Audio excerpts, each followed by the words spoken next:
is a drag racing icon who won the Big Go in Top Fuel in '94. He recently sat down with Mike Dunn to reflect on his career in drag racing. Well, Connie, you've been doing this for a long time. Do you even care to mention how long you've been doing this for? Actually, I've had a dragster for 53 years. Jeez, 53 years. What was the first time you went to a drag race? First time I went to a real drag race, okay, other than street racing, that was in 1956. That's the year I was born. Oh, okay. The next year is when I built a dragster. How old were you? I don't know, 57, 19. What was the first year you competed at Indy? In Indianapolis? Yeah. It was in 1959, not in Indianapolis, it was 1959, the Detroit Dragway. Oh, really? Okay. Did you race every year from 59? Either as a driver or a tuner? I think so. Yeah. It's a long ways back. I know you've gotten in some trouble in your life, but did drag racing actually help you keep you out of even more trouble, you think?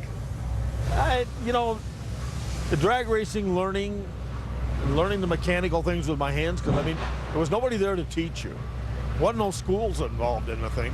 The closest thing you come to it was an auto class in high school, which I got kicked out of, incidentally. What for? Well, the instructor says the motor can't turn over 6,000 RPM. And I said, you're wrong.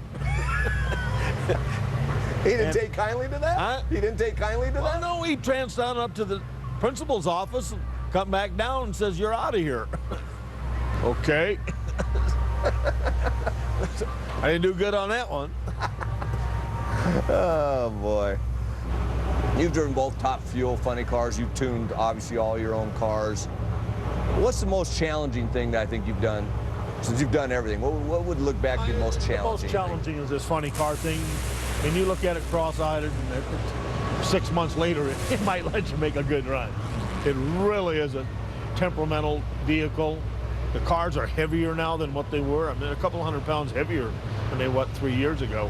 So do you like the 1,000-foot then? Absolutely. There ain't no doubt about it. We're talking about the 1,000-foot racing, and obviously that came about from Scott's tragic accident in Englishtown. And I want to ask you, after the accident, a lot of people asked me, I said, Connie, what do you think he's going to do? And I basically told everybody that I have no idea. I mean, how do you know unless you're put in that position? Thankfully for us, you decided to stay out here and keep racing. Why did you decide to do that? Well, it'd be something Scott would do. That's what he'd want.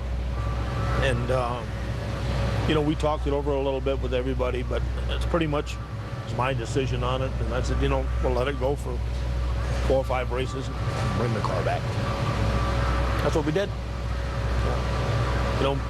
He'd have done it. He'd have wanted it done.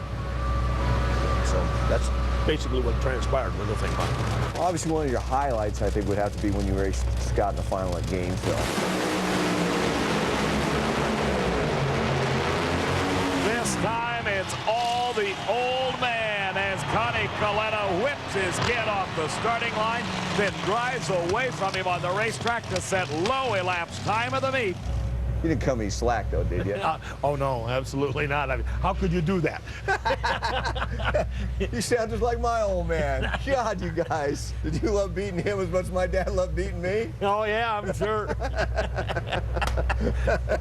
Yeah, Scott and I would talk about that. God, old farts.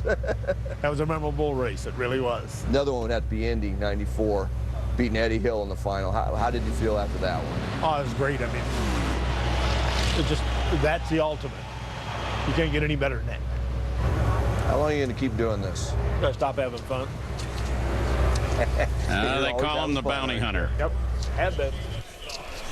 Connie Kalitta, 50 years plus and still going strong.